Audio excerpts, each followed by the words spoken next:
সরাসরি ঘটনায় চলে যাওয়া যাক। এই ঘটনাটি আমার আম্মু আমার এক কাকুর কাছে শুনেছিল। তার জীবনেই ঘটে যাওয়া ঘটনা এটি। আজ থেকে প্রায় ২০-২২ বছর আগে বাগেরহাট জেলার হাকিমপুর নামক একটা গ্রামে। হাকিমপুর আসলে আমার দাদার বাড়ি। ঘটনাটা আমার কাকুর সাথে সেখানেই ঘটে। ওই সময় আমার কাকু মসজিদের ইমাম ছিলেন। ঘটনাটি যখন ঘটে তখন রমজান মাস।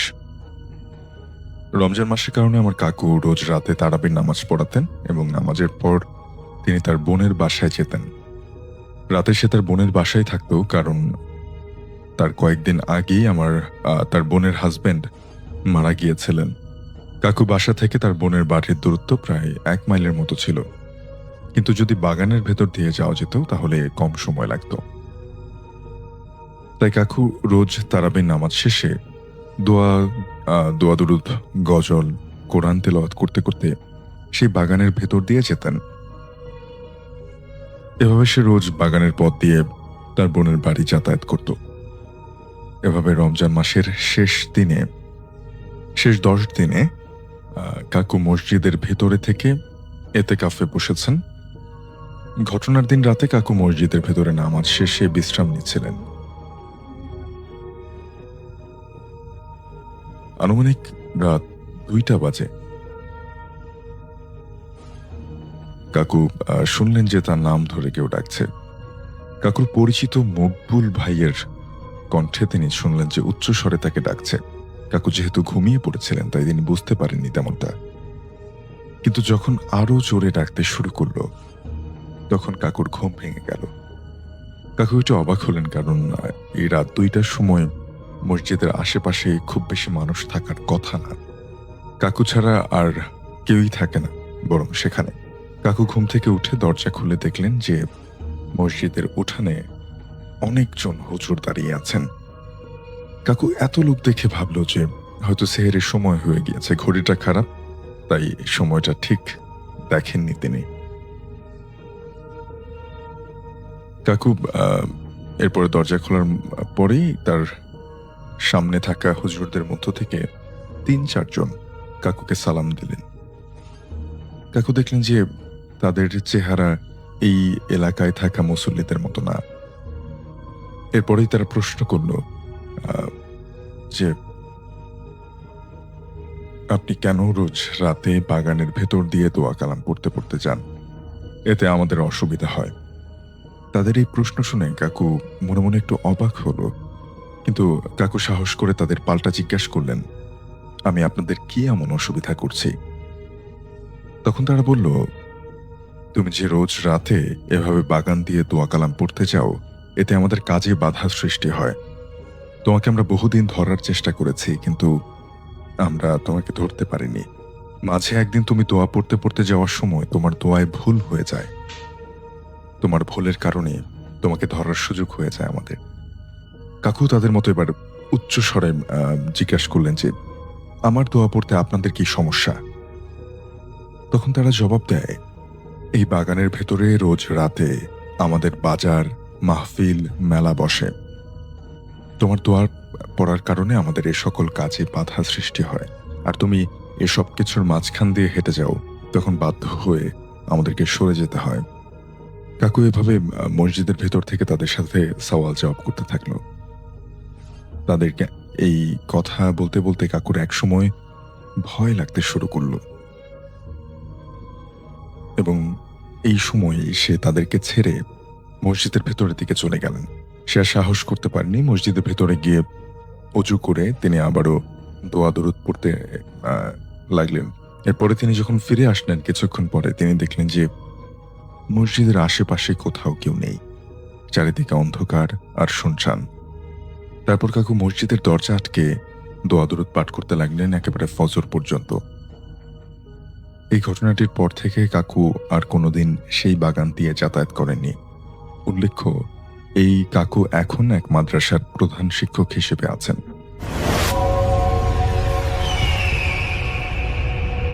তো এখন যে স্টোরিটি আমি আপনাদের সাথে শেয়ার করব, এই স্টোরিটি একটি ব্ল্যাক ম্যাজিক রিলেটেড ঘটনা। এই স্টোরিটি আমাকে বলেছে আমার এক চাচা। যেই জায়গাতে ঘটনাটি ঘটেছে এটি ফরিদপুর জেলার বোয়ালমারী উপজেলার সাতর বাজার নামে একটা জায়গা আছে। মানে এই জায়গারই একটি ঘটনা। তো ঘটনাটি ব্ল্যাক ম্যাজিক রিলেটেড।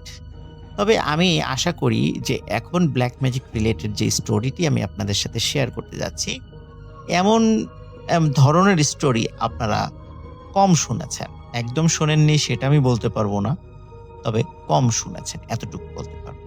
তো কথা না বাড়িয়ে সরাসরি ঘটনাতে চলে যাচ্ছি। ঘটনাটির সময় ছিল 1981 কি 82 সালের দিকে। ওই গ্রামেরই একজন প্রভাবশালী ব্যক্তি, সঙ্গত কারণে তার নাম বলতে পারছি না। তার নাম বললে আসলে তাকে ছোট করা হবে বা এটা আসলে বলাটা ঠিক হবে না। যার কারণে নাম প্রকাশ না করার শর্তেই আমার ওই চাচা আমাকে বলেছিলেন। আমি জানি নামটা কি, কিন্তু আপনাদেরকে সঙ্গত কারণে বলতে পারছি না।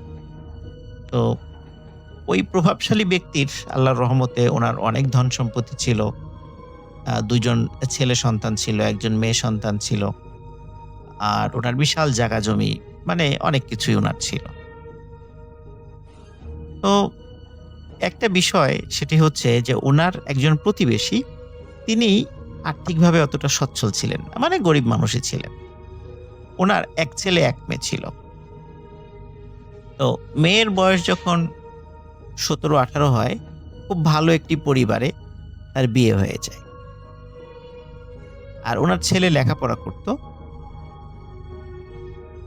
লেখাপড়া শেষে তার খুব ভালো একটি সরকারি চাকরি হয়ে যায়।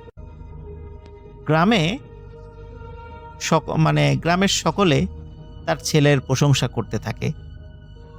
এর ফলে ওই যে প্রভাবশালী ব্যক্তি যার কথা বলছি, ওনার মনে হিংসা বা ক্রোধের জন্ম হয় যে কি ব্যাপার, আমার এত সহায় সম্পত্তি আছে, তো আমার ছেলেগুলো তো এরকম হতে পারলো না, অথচ ওনার ছেলে এরকম ভালো একটা পজিশনে চলে গেল। তো বিষয়টা না উনি আসলে ওইভাবে মন থেকে মেনে নিতে পারছিলেন না। এখন মেনে নিতে না পারলেও তো মেনে নিতে হবে, কিন্তু উনি চিন্তা করলেন যে এমনভাবে একটা কাজ আমি করব যাতে করে ওই ছেলেটি আর পৃথিবীতে না থাকে। কিন্তু তাকে মেরে ফেললে তো পুলিশি ঝামেলা হবে। যার কারণে উনি একজন তান্ত্রিকের আশ্রয় নেন। যে তান্ত্রিককে বলেন, তুমি এমনভাবে একটা কাজ করবা যাতে করে ছেলেটি আস্তে আস্তে মারা যায়। গ্রামের ভাষায় যাকে বান মারা বলে। তান্ত্রিক বলে, ঠিক আছে, আমি এটা করতে পারবো, তবে আমাকে একটা জিনিস এনে দিতে হবে। সেটি হচ্ছে অমাবস্যা এবং পূর্ণিমাতে যদি কোনো মানুষ মারা যায়, ঠিক পরবর্তী অমাবস্যা বা পূর্ণিমাতে তার কবর থেকে তার কাফনের একটি অংশ আমাকে এনে দিতে হবে। সেই কাপড়ে তদবির লিখে আমি বান মারতে পারব। তো উনি বলেন, আচ্ছা ঠিক আছে, তাই হবে, কিন্তু ওই তান্ত্রিক শর্ত জুড়ে দেন যে এটি যেন কেউ জানতে না পারে। যদি কাজ করতে হয় আপনাকেই এই ভয়ঙ্কর কাজটির সমাধান। উনি বলেন, হ্যাঁ ঠিক আছে, আমি এই ভয়ঙ্কর কাজটির সমাধান। এখন এই কাজটি করাটা কিন্তু অতটা সহজ কাজ ছিল না। যার কারণে উনি চিন্তা করলেন যে আমি তো বলে দিলাম, কিন্তু আমি তো এইভাবে কিভাবে যাব, কবরে গিয়ে কিভাবে কুড়েটে নিয়ে আসবো, মানুষের হাতে যদি ধরা পড়ে যায়, যা মানুষ দেখে ফেলে, তাহলে আমার সম্মানটা কোথায় যাবে, এটা উনি চিন্তা করছিলেন। উনি চিন্তা করলেন যে যেহেতু কাউকে কিছু বলা যাবে না, তো আমি খুব গোপনে কোনো একজন ব্যক্তিকে এই কাজের জন্য নিযুক্ত করি, যে খবর রাখবে যে অমাবস্যা বা পূর্ণিমাতে কোন গ্রামে বা কোথায় কোন মানুষ মারা গেছে আমাদের আশেপাশে, ঠিক সেই ওই কাপড়টি নিয়ে আসবে। তো বাহিরের তো আর কেউ জানলো না, শুধু আর একজন লোকই জানলো, তাতে তো সমস্যা হওয়ার কথা না। উনি এই চিন্তা করে একজন লোককে ঠিক করেন। সেই লোকটিও বেশ চতুর ছিল, সাহসী ছিল। তিনি চারদিকে খোঁজ খবর রেখে একটা মানুষকে পেলেন যিনি মারা গেলেন কোনো এক অমাবস্যা রাতে। তো কথা ছিল, যদি কেউ অমাবস্যা রাতে মারা যায় তার ঠিক পরবর্তী অমাবস্যাতে এই কাজটি করতে হবে। যদি পূর্ণিমাতে মারা যায় তার ঠিক পরবর্তী পূর্ণিমাতে এই কাজটি করতে হবে। তো যেহেতু পরবর্তী অমাবস্যাতে এই কাজটি করতে হবে, উনি তখন ওই প্রভাবশালী ব্যক্তিকে জানান যে পাওয়া গেছে, আমি পরবর্তী অমাবস্যাতে এই কাজটি করতে যাচ্ছি। ভয়ানক ব্যাপার হলো ওই লোকটি সত্যিই এই কাজটি করতে সক্ষম হয়েছিলেন। তিনি ওই কাফনের কাপড়ের একটি অংশ ওই প্রভাবশালী ব্যক্তির কাছে এনে দেন। এটি পাওয়ার পর তিনি সেই তান্ত্রিকের কাছে চলে যান। সেই তান্ত্রিককে বলেন যে এই সেই কাপড়, আর এই হচ্ছে নাম ঠিকানা, তো আপনাকে বান মারতে হবে। তান্ত্রিক বলেন, হ্যাঁ ঠিক আছে, আমি কাজটি করব। আপনি চলে যান, কয়েক মাসের মধ্যেই রেজাল্ট দেখবেন। তো উনি চলে যান। এদিকে ১ মাস যায়, ২ মাস যায়, ৩ মাস যায়, কোনো রেজাল্ট তো আসে না। উনি আবার ওই পাশের প্রতিবেশীর যে প্রতিবেশী ছিলেন ওই লোকটির সাথে ভাব জমান যে, তোমার ছেলের কি খবর, কেমন আছে, তোমার মেয়ের কি খবর, কেমন আছে? বলে, হ্যাঁ সবাই খুব ভালো আছে, কোনো সমস্যা নেই। যাতে করে উনি ওনার মাধ্যমে জানতে পারেন যে আসলে ওনার ছেলের কোনো সমস্যা হচ্ছে কিনা। যখন এরকম ১ মাস, ২ মাস, ৩ মাস, ৪ মাস, ৬ মাস অতিবাহিত হয়, তখন উনি বলেন, কি ব্যাপার, এত কষ্ট করে একটি কাজ করলাম কিন্তু কোনো কাজ হলো না। তখন ওই তান্ত্রিকের কাছে যান। তান্ত্রিকের কাছে গিয়ে বলেন যে, কি ব্যাপার, কোনো কাজ তো হলো না। তখন তান্ত্রিক বলেন, এমনটা তো হওয়ার কথা নয়। আমার এই ধরনের তদবির বা বান কখনো তো মিস হয়নি। আপনার বেলায় কেন হচ্ছে আমি ঠিক বুঝতে পারছি না। তো উনি বলেন যে, আচ্ছা আপনি কি নিজে এই কাজটি করেছিলেন? তখন উনি সত্য কথা বলেন যে, না, আমি তো নিজে এই কাজটি করিনি। তখন তান্ত্রিক বলে, সর্বনাশ করে ফেলেছেন। এখন তো আপনার বিপদ হবে। তখন বলেন, কি বিপদ হবে? তখন ওই তান্ত্রিক বলেন, এমনও বিপদ হতে পারে যে আপনার ছেলেই মারা যেতে পারে। কারণ আপনাকে বলেছিলাম যে আপনি নিজে কাজটি করবেন, না হলে কাজটি করার দরকার নেই। তা আপনি কেন আরেকজনকে দিয়ে করালেন? উনি বলেন যে, আমার আসলে সাহসে কুলায় নেই। যাক, তান্ত্রিক বলেন যে, আমি চেষ্টা করব যাতে করে আপনার কোনো ক্ষতি না হয়। তান্ত্রিকের কাছ থেকে চলে আসার কয়েকদিন পরেই সকালবেলা ওই প্রভাবশালী ব্যক্তির পরিবার দেখে এক অদ্ভুত ঘটনা। ওনাদের বিশাল উঠোন। এই উঠোনটি মনে হচ্ছে মাটির নিচ থেকে কোনো পোকা, অনেক পোকা বিভিন্ন জায়গায় গর্ত করে উঠানটি নষ্ট করে ফেলেছে। সারা উঠোনে মাটি ছড়িয়ে ছিটিয়ে আছে। এত সুন্দর উঠোন নষ্ট হয়ে গেছে। উনি বুঝতে পারলেন না কি ব্যাপার, রাতারাতি এরকম পোকা এসে আমার বাড়ির উঠোন নষ্ট করে ফেলল। প্রিয় লিসেনার্স, এই উঠোন নষ্ট হওয়া থেকেই আসল ঘটনার সূত্রপাত। ওনার উঠোন যখন নষ্ট হয়ে যায় তখন উনি বিভিন্নভাবে বিভিন্ন সার টার, পোকা মারার কীটনাশক প্রয়োগ করে উনি ওনার উঠানটা আবার ঠিক করে ফেলেন। ৩-৪ দিন পর পর উঠোনের একই সমস্যা হচ্ছিল। তো উনি খুব বিরক্ত হন যে, কি ব্যাপার, হঠাৎ করে আমার বাড়ির উঠোনে এরকম সমস্যা হচ্ছে কেন? বিভিন্ন যারা কীটনাশক বিষয়ে যারা অভিজ্ঞ আছে তাদেরকেও উনি খবর দেন যে উঠোনে কেন এরকম সমস্যা হচ্ছে। তারা বিভিন্ন ধরনের কীটনাশক প্রয়োগ করলেও সমস্যার সমাধান হয় না। তবে মোটামুটি সপ্তাহখানেক পর একাই এই সমস্যার সমাধান হয়ে যায়। আর কোনো পোকামাকড় উঠোনটাকে নষ্ট করছে না। প্রিয় লিসেনার্স, এই সমস্যাটার সমাধান হলেও আরেকটি ভয়ানক সমস্যার সূত্রপাত হয়। সেটি হচ্ছে, ওনার বাড়ির পাশে ওনাদের নিজস্ব যে পুকুরটি ছিল, গভীর রাত্রে ওনাদের কানে শব্দ আসতো ওই পুকুরে কেউ একজন সাঁতার কাটছে, ঝাপাঝাপি করছে। তখন ওনারা যদি টর্চ লাইট নিয়ে পুকুরের কাছে যেতেন, ওনারা পুকুরে কাউকে দেখতে পেতেন না। আবার যখন ওনারা বাসায় এসে শুয়ে পড়তেন, আবার মনে হতো পুকুরে কেউ গোসল করছে।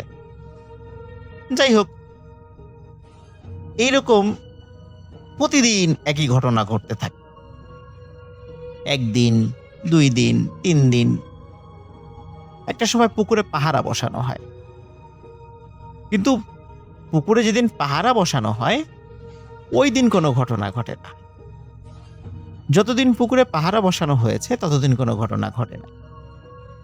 বেশ কিছুদিন পরে ওই প্রভাবশালী ব্যক্তি চিন্তা করেন, যেহেতু বেশ কিছুদিন পাহারা বসানো হলো, কোনো ঘটনা ঘটে নাই, তো ঠিক আছে, এটা নিশ্চয়ই কোনো দুষ্টু লোকের কাজ, পাহারা তুলে ফেলা হয়, হয়তোবা তারা আর করবে না।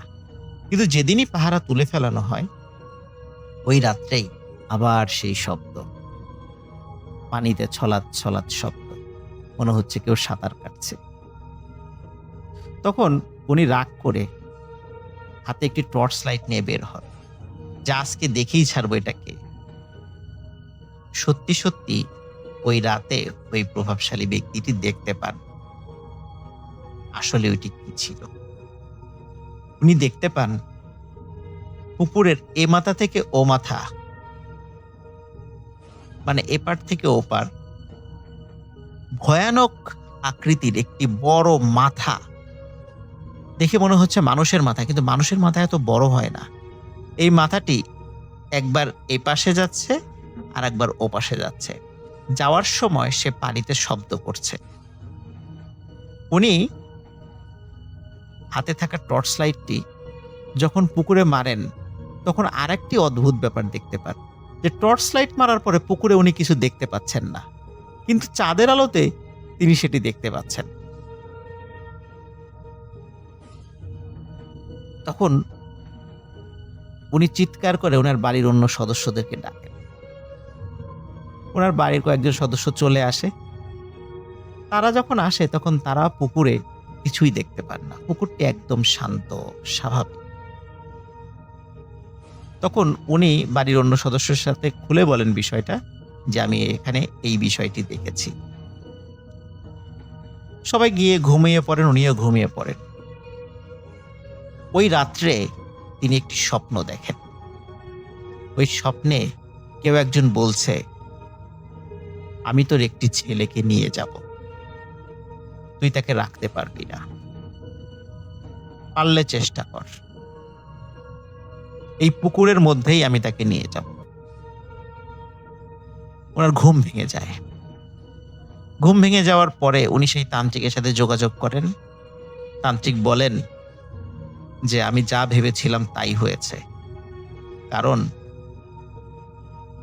যেই বান মারার কাজটি আমি করেছি এটি আসলে উল্টো কাজ হয়েছে।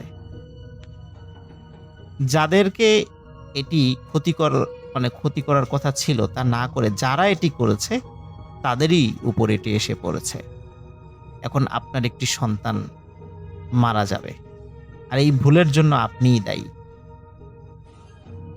তখন বলে, এর থেকে এখন সমাধান কি, এর থেকে মুক্তি পেতে পারি কিভাবে? তখন ওই তান্ত্রিক বলেন, আপনার 2 সন্তান, 2 ছেলেকে আপনারা বাইরে পাঠিয়ে দিন। তখন উনি যে কাজটি করেন, সত্যি ওনার এক ছেলেকে উনি বিদেশে পাঠিয়ে দেন, আর এক ছেলেকে ঢাকায় পাঠিয়ে দেন, ঢাকাতে অন্য কাজ করার জন্য। তো ঢাকাতে ওই ছেলেকে মূলত আসলে মানে কাজের জন্য বলতে বোঝানো হচ্ছে যে আসলে লেখাপড়ার জন্য পাঠিয়ে দিয়েছিলেন আর কি। ঢাকাতে একটি নামকরা প্রতিষ্ঠানে ভর্তি করানো হয়। তো ভালোই চলছিল সবকিছু। ওনার ছেলেকে যখন পাঠিয়ে দেয়া হয় তখন থেকে ওই পুকুরে আর কোনো সমস্যা নেই, আর কোনো গোসলের শব্দও শোনা যায় না। তো উনি ভেবেছেন ছেলেপেলেদেরকেও একজনকে তো দেশের বাইরে পাঠিয়ে দিয়েছি, আরেকজনকে ঢাকা পাঠিয়ে দিয়েছি। তো এখন মনে হয় আর কোনো সমস্যা নেই। তো যেই ২ ছেলেকে বিদেশে পাঠিয়ে দেয়া হয়েছে, বিদেশে একজনকে বিদেশে আরেকজনকে ঢাকায়। তো তাদেরকে বলা হয়েছে, "তোমরা যদি কখনো দেশে আসো, এই পুকুরে কখনো গোসল করবা না।" মানে যেই রাত্রে উনি স্বপ্ন দেখেছিলেন, তারপর থেকেই উনি উনার ২ ছেলেকে পুকুরে নামানো বন্ধ করে দিয়েছিলেন। তারপরে যখন ঘরের বাইরে পাঠিয়ে দেন, তখনও বলেছিল যে, "তোমরা যখন বাড়িতে আসবে তখন এখানে কেউ গোসল করবা না।" উনার এক ছেলে বিদেশ যাওয়ার পরও কয়েকবার দেশে এসেছে। সেও এই পুকুরে নেমে গোসল করেনি। যদিও এই এত দিনের মধ্যে এই পুকুরে কোনো সমস্যা ওনারা তাদের দৃষ্টিগোচর হয়নি। সবাই ভেবেছিল এটা স্বাভাবিক হয়ে গেছে। উনার ছেলেও যে ঢাকাতে থাকতো, মাঝে, মাঝে ছুটিতে আসতো, সেও পুকুরে গোসল করত না। যাই হোক, সবকিছু স্বাভাবিক। কোনো এক ঈদে, কোনো এক কুরবানি ঈদে আরকি, তার ছেলে তার ঢাকা থেকে কয়েকজন বন্ধু নিয়ে বাড়িতে আসে। ওই বন্ধুরা কুরবানি ঈদ এখানেই করবে। তো বন্ধুরা যেহেতু ঢাকাতে বড় হয়েছে, তারা কিন্তু আসলে এভাবে কোনো পুকুর বা এরকম বিশাল জায়গা বা খেলাধুলা ওইভাবে করতে পারেনি। তো যখন আ তারা তাদের এই গ্রামের বন্ধুর কাছে শুনেছে যে তাদের গ্রামে এরকম সুন্দর বাড়ি আছে, পুকুর আছে, জায়গা আছে, মাঠ আছে, তারাও সেগুলো উৎসাহী হয়ে দেখতে এসেছে। যাই হোক, তাদের কাছে কিন্তু পুকুরের বিষয়টি ওই ছেলেটি বলেনি। তারা যেদিন বেড়াতে আসে, বেড়াতে আসার পরের দিন ওই ৩-৪ জন বন্ধু তারা ওই পুকুরটাতে নামে গোসল করতে। এখন ওই প্রভাবশালী ব্যক্তির ছেলে, সে তো আর নামে না। সে তো পুকুরের মানে পাড়ে দাঁড়িয়ে আছে। বন্ধুরা বারবার বলছিল, "কি ব্যাপার? তুমি নামো না কেন?" তখন বলছে, "না, ঠিক আছে, তোমরা গোসল করো, আমি নামবো না।" তো তারা বারবার বলছিল যে, "তুমি গ্রামের ছেলে হয়ে পুকুরে নামতে ভয় পাও, এটা কেমন কথা? আমরা শহরের ছেলেপেলেরা এখানে নেমেছি। পুকুরের পানিও তো বেশি না। আসো।" কিন্তু সে নামে না। সে বলে, "না, নামবো না।" তখন ওই ছেলেগুলো বারবার স্বাভাবিকভাবেই বন্ধু-বান্ধব ঠাট্টা উপহাস করতে থাকে। তখন একটা পর্যায়ে ওই ছেলেটি বলে যে, "আমি সাঁতার জানি না।" তখন তারা বলে যে, "তুমি সাঁতার জানো না, কোনো সমস্যা নেই। আমরা তো আছি। তুমি আসো। তুমি গ্রামের ছেলে হয়ে সাঁতার জানো না, এটা কেমন কথা? আমরা তো আছি। আসো, কোনো সমস্যা হবে না। পুকুরের পানিও তো বেশি না।" তখন বারবার যখন বন্ধুদের কথায় মানে প্রভাবিত হয়ে ওই ছেলেটি সত্যিই পানিতে নেমে পড়ে। পানিতে নেমে বেশ কিছু সময়, ভালোই সময় কেটে যাচ্ছিল। হঠাৎ মানে তাদের বন্ধুদের সামনেই তারা বন্ধুরা দেখতে পেল যে, মনে হলো হঠাৎ ও পানির নিচে ডুব দিল, এবং ডুবটা এমন ছিল, মনে হলো কেউ পানির নিচে হেঁচকা টান দিয়ে যেরকম নিয়ে গেলে যেরকম হয়, ঠিক তেমন ছিল। তো তার বন্ধু-বান্ধবরা বলল যে, "কি ব্যাপার? ও হঠাৎ করে এভাবে ডুব দিল কেন?" বিষয়টা অস্বাভাবিক লাগলো। তখন ওরা, যেহেতু ওর কাছেই দাঁড়িয়ে ছিল, তখন ওরাও ডুব দেয় এবং ডুব দিয়ে পানির নিচে দেখতে পায় যে ও পানির নিচে বসে আছে এবং ও ওঠার অনেক চেষ্টা করছে কিন্তু পারছে না।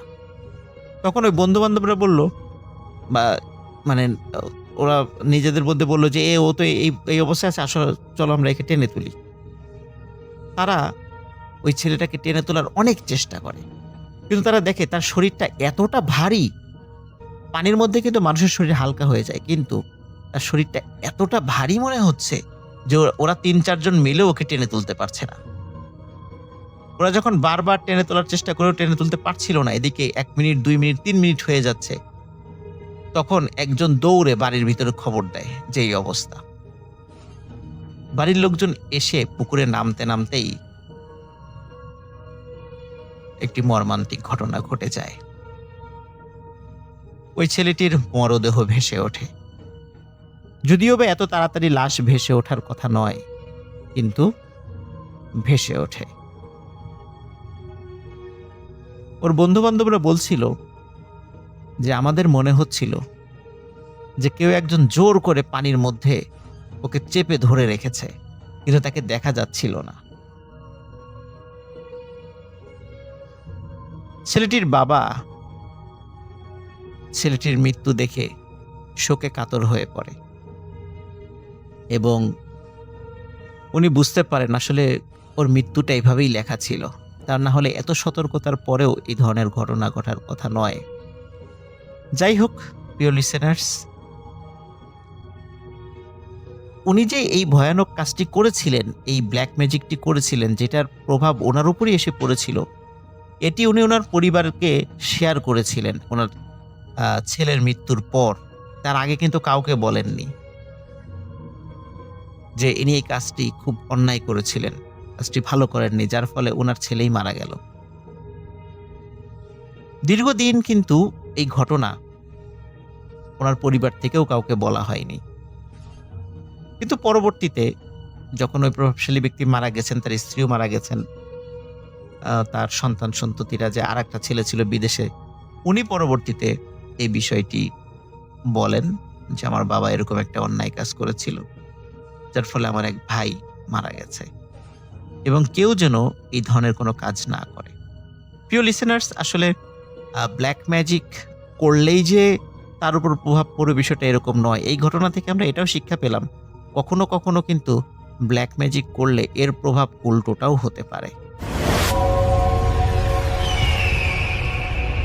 প্রিয় লিসেনার্স, আজকে আমি আপনাদেরকে যেই ঘটনাটি শোনাচ্ছি, এই ঘটনাটি আমাদের এলাকার মসজিদের মুয়াজ্জিম সাহেবের, যার নাম আব্দুল কাদের মিয়া। আমাদের এলাকার নাম চাঁদপুর পাড়া। একটা শান্ত, নির্জন, সবুজে ঘেরা একটা গ্রাম, চারপাশে ধান ক্ষেত আর দূরে একটা পুরনো কবরস্থান। আর এই কবরস্থানের পাশেই রয়েছে একটা ছোট্ট মসজিদ, যেই মসজিদের নাম নুরানি জামে মসজিদ। এই মসজিদের মুয়াজ্জিন খুবই ভালো একজন মানুষ, যার নামটা আমি আগেই বলেছি, আব্দুল কাদের মিয়া। তার বয়স 50 হবে। একদম নিরীহ মানুষ, কিন্তু খুবই ধার্মিক। গ্রামের সবাই তাকে অত্যন্ত সম্মান করেন, কারণ এরকম মানুষ বর্তমান সময়ে পাওয়া খুবই কঠিন একটা তো আমাদের এই মুয়াজ্জিম সাহেবের অভ্যাস ছিল, তিনি প্রতিদিন ফজরের আগে উঠে উজু করে মসজিদে যেতেন এবং সেখানে গিয়ে তিনি গভীর রাত্রে নামাজ পড়তেন। নামাজ পড়তে পড়তে পড়তে পড়তে ফজরের ওয়াক্ত যখন এসে যেত, ঠিক তখনই তিনি ফজরের আজান দিতেন। আজান দিয়ে নামাজ পড়ে তারপর বাড়ি আসতেন। কিন্তু সেই দিনটা ছিল ব্যতিক্রমী একটা দিন, যেই দিনটার কথা উনি এখনো ভুলতে পারেননি। সেই ভয়ঙ্কর একটা রাত, যেই রাতের কথা আমি আজকে আপনাদের সঙ্গে শেয়ার করছি। সেই রাতে আকাশে কোনো চাঁদ ছিল না, চারপাশে ঘন কুয়াশা এবং পরিবেশটা মনে হচ্ছে একটা ভুতুড়ো রকমের পরিবেশ। মুয়াজ্জিম সাহেব মনে করেন যে প্রতি রাত্রেই তো এরকম হয়, তার কাছে এটা নতুন করে কিছুই নেই, কারণ তিনি ঝড়, তুফান, বৃষ্টি, বাদল, শীত সব কিছুকে উপেক্ষা করেই রাত্রের বেলা উঠে মসজিদে গিয়ে নামাজ পড়েন। তো এক রাত প্রায় তখন 2:30 বাজে, তিনি যাচ্ছেন মসজিদের দিকে। দূরে অনেকগুলো কুকুর অস্বাভাবিকভাবে ডাকতেছিল। কাদের মিয়া যাচ্ছেন মসজিদের দিকে এবং সে ভাবছে যে আজকের রাতটা কি আমাকে শয়তান বেশি করে তাড়া দিচ্ছে নাকি, কারণ তার মসজিদে যাইতে আজকে মন চাচ্ছে না। তিনি ভাবতেছেন যে আজকে বাড়িতেই নামাজ পড়ি, কিন্তু তার ইমানি শক্তি এতটাই স্ট্রং ছিল যে তিনি এই সব কিছুকে অপেক্ষা করে চলছেন মসজিদের দিকে।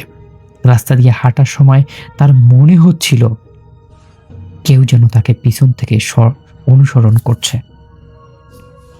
তিনি এমনটা আরো অনেকবার হয়েছে তার সঙ্গে।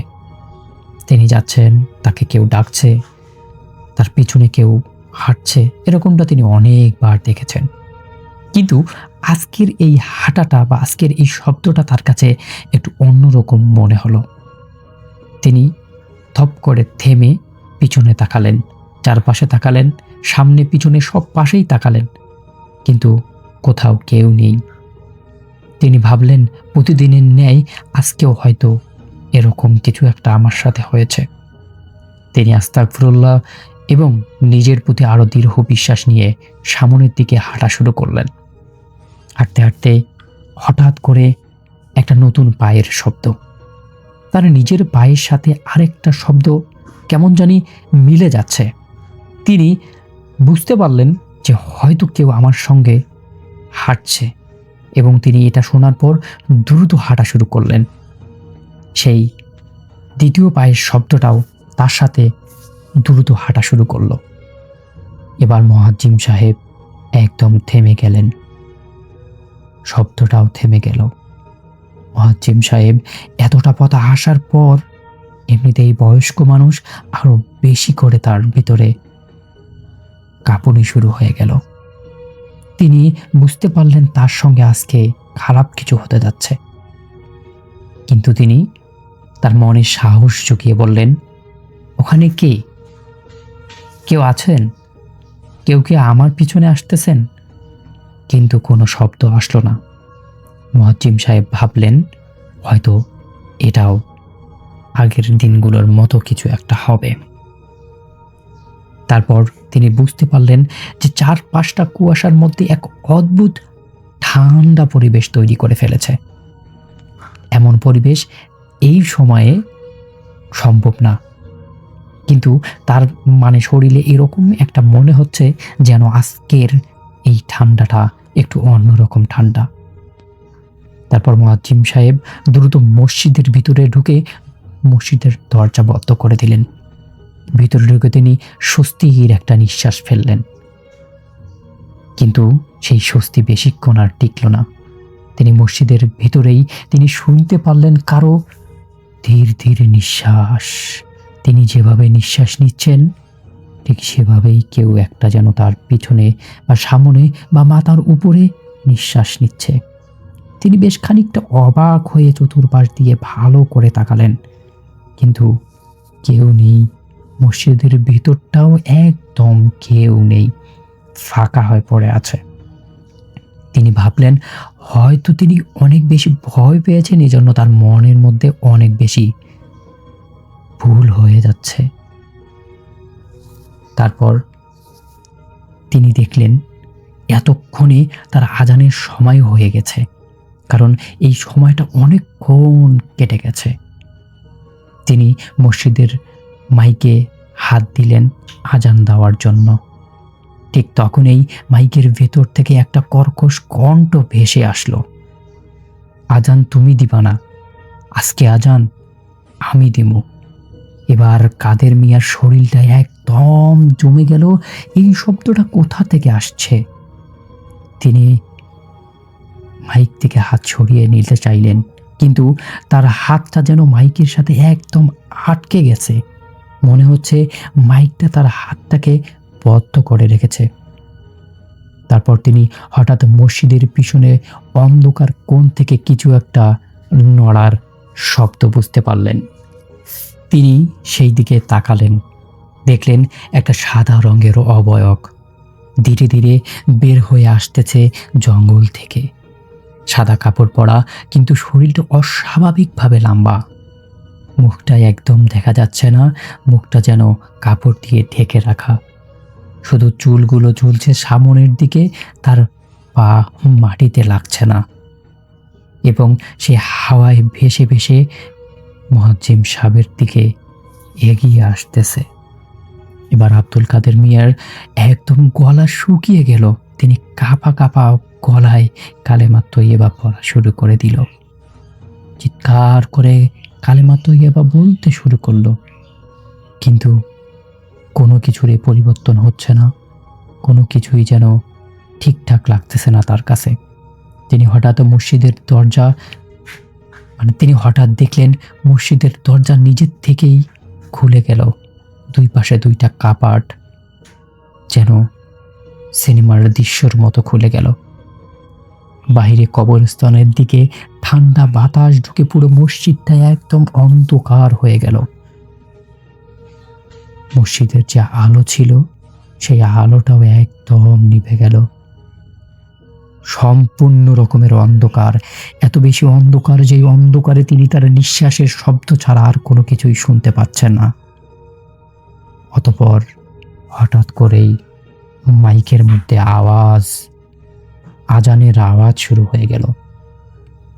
কিন্তু সেই আওয়াজটা কোনো মানুষের কণ্ঠের আওয়াজ না, আওয়াজটা যেন বিকৃত অমানসিক একটা আওয়াজ, যেটা কানের মধ্যে অনেক বেশি যন্ত্রণা করছে। এই শব্দ শুনে গ্রামের মানুষজন ঘুম থেকে জেগে উঠল। সবাই অবাক হয়ে শুনতেছে এটা কোন রকমের আওয়াজ। তারপর কিছু লোক মসজিদের দিকে ছুটে এলো। মসজিদে ছুটে এসে দেখলো মসজিদের দরজা একদম খোলা। ভিতরে ঢুকে তারা যা দেখলো তা দেখে আর কেউ কখনো বলতে পারেনি। সবাই দেখলো মসজিদের মুয়াজ্জিম আব্দুল কাদের মিয়া মেঝেতে পড়ে আছেন, চোখ দুটো খোলা, ভয়ে একদম স্থির হয়ে আছে। তার মুখে এক অদ্ভুত রকমের আতঙ্কের ছাপ। আর মাইকের তারটা তার হাতের চারপাশে শক্ত করে পেঁচানো, মনে হচ্ছে যে এই হাতটা যেন মাইকের পিছের থেকে পালিয়ে যেতে চাইছিল, এজন্য সেটাকে শক্ত করে বেঁধে রাখা হয়েছে। কিন্তু আশ্চর্যজনক বিষয় হলো মাইকটা তখনও নিজ থেকেই চলছে, কোনো শব্দ ছাড়াও অটোমেটিক কিসের যেন একটা শব্দ হচ্ছে। তারপর দেখলো আজানটা শেষ হওয়া পর্যন্ত কেউ সেটার কাছে পর্যন্ত যাওয়ার সাহস করেনি। তারপর লোকজন সেই মুয়াজ্জিম সাহেবকে জাগানোর চেষ্টা করলো এবং অবশেষে জেগে গেল। আর এই ঘটনার পর থেকে গ্রামের কেউ আর রাতের বেলা ওই মসজিদের কাছেও যায় না। এমন একটা পরিস্থিতি হয়েছে যেন মসজিদে গেলে মানুষ এখন ভয় পাচ্ছে। তারপর এলাকার মাতবর মুয়াজ্জিম ইমাম সহ একজন ভালো কবিরাজ দেখলেন এবং সেই কবিরাজ এসে দেখলেন যে এই মসজিদের মধ্যে কয়েকটা জিন বসবাস করে দীর্ঘদিন থেকে। কিন্তু হঠাৎ করে তাদের পরিবারের একজন মৃত্যুবরণ করার ফলে তারা সবাই ডিস্টার্ব হয়ে গেছে। তারা সবাই এখন মসজিদের মধ্যে নামাজ, রোজা এবং আর জিনেদের বাকি যে ইবাদতগুলো আছে সেই ইবাদতগুলো করা শুরু করে দিয়েছে। এজন্যই আব্দুল কাদেরের সঙ্গে সে ভালোভাবে এসেছে, কিন্তু আব্দুল কাদের সেটাকে দেখে ভয় পেয়ে গেছে। তারপর থেকে আব্দুল কাদের আর কোনোদিন কোনো ডিস্টার্ব করেনি। তিনি ঠিক মসজিদের কাছে এসে একদম নিশ্চুপ হয়ে তার মতো সে নামাজ পড়ে এবং তিনি এটাও আমাদেরকে বলেছে মাঝে মাঝে তিনি অনেক লম্বা লম্বা মানুষ দেখতে পারে, সাদা কাপড় পরা, সাদা পোশাকের, ভিন্ন ভিন্ন আকারের অনেকগুলো অবয়ব। কিন্তু এগুলো দেখে তার অভ্যাস হয়ে গেছে, তিনি আর এগুলোতে ভয় পান না। তো এটাই ছিল ঘটনা। আমি আশা করছি ঘটনাটা ভালো লেগেছে। যদি ভালো লাগে তারা লাইক, কমেন্ট এবং শেয়ার করবেন। সবাই ভালো থাকবেন, সুস্থ থাকবেন। আল্লাহ হাফেজ। আসসালামু আলাইকুম ভাইয়া। ওয়ালাইকুম আসসালাম। আমার নাম মহিম রায়হান, বাড়ি সিরাজগঞ্জ জেলার বেলকুচি থানার দৌলতপুর গ্রামে। আমার একটা ফ্রেন্ড আছে, তার নাম রনি। ঘটনাটি ঘটে আমার ফ্রেন্ডের চাচার সাথে। তার বাড়ি আমার গ্রামের পাশের গ্রাম, মানে গয়নাকান্দি গ্রামে। আমার ফ্রেন্ডের কাকার নাম ছিল বাবলু। তিনি বিয়ে করেছেন 2003 সালে। বিয়ে ঠিক প্রায় 1 বছরের মাথায় তার একটা মেয়ে হয়। তার মা আদর করে তার নাম রাখে তাহেরা। ঘটনাটি ঘটে 2011 সালের মাঝামাঝি একটা সময়ে। একদিন দুপুরবেলায়, মানে আমার ফ্রেন্ডের কাকা, ঘটনায় আমি তিনি বলে বোঝানোর জন্য বলবো, তিনি তার বউ এবং 7 বছরের শিশু একসাথে ভাত খাচ্ছিল। তখন খবর আসে যে কাকার শ্বশুর মারা গেছেন। মারা যাওয়ার খবর শুনে কাকা শ্বশুরবাড়ির উদ্দেশ্যে রওনা দিলেন। তার শ্বশুরবাড়ি ছিল তার বাড়ি থেকে 5-6 কিলোমিটার দূরে। তাই তিনি তার স্ত্রী এবং শিশুকে একটা ভ্যান গাড়িতে তুলে দেন এবং তিনি সাইকেল করে যাচ্ছে। গ্রামে কাঁচা রাস্তা, তার উপর বর্ষার সময় রাস্তায় অনেক কাদা জমে গেছে। প্রায় 1 ঘন্টা পর গিয়ে শ্বশুর বাড়িতে পৌঁছান সেই বাবুল কাকা। গোসল, তারপরে জানাজা শেষে আসর নামাজের পরে মৃতদেহ কবর দিয়ে নিতে হবে। তাহেরা ওর বাবার কাছে বায়না ধরে যে সে কবর দিতে যাবে বা দেখতে যাবে। মেয়ের কথা না করে দিলে সে বলল যে তুমি ছোট মানুষ, তুমি সেখানে গিয়ে কি করবে। তো মেয়ে অনেক জেদ করে বসলো, কবর দিতে যাবে তো যাবেই। মেয়ের কান্নাকাটি দেখার পরে সে ভাবলো যে তাহেরাকে নিয়ে যেতে রাজি হলেন তিনি। তবে তিনি বলেন যে সে যেন তার মার সাথে যান। গ্রামের শেষ প্রান্তে চাষের জমির পাশে গোরস্থানটার চারদিকে সীমানা দেয়া নেই। গোরস্থানে এসে বাবুল কাকা তাহেরা ওর মার কাছে রেখে বলেন যে এখানে চুপ করে দাঁড়িয়ে থাকো, কোথাও যাবে না। তারপর কাকা লাশটিকে মাটি দিতে কবরে চলে যান। কেমন করে লাশকে কবর দেয়া হয় সেটা দেখার জন্য ভীষণ কৌতূহল হলো তাহেরার। তাহেরা এরপর সেদিকে এগিয়ে গেল, কেমন করে কবর দেয়া হবে দেখবে বলে। অপর পাশ দিয়ে উকি দিবে সে, তখনই একটা পুরনো কবর ভেঙে সেখানে পড়ে যায় তাহেরা এবং তাহেরা চিৎকার করা শুরু করে।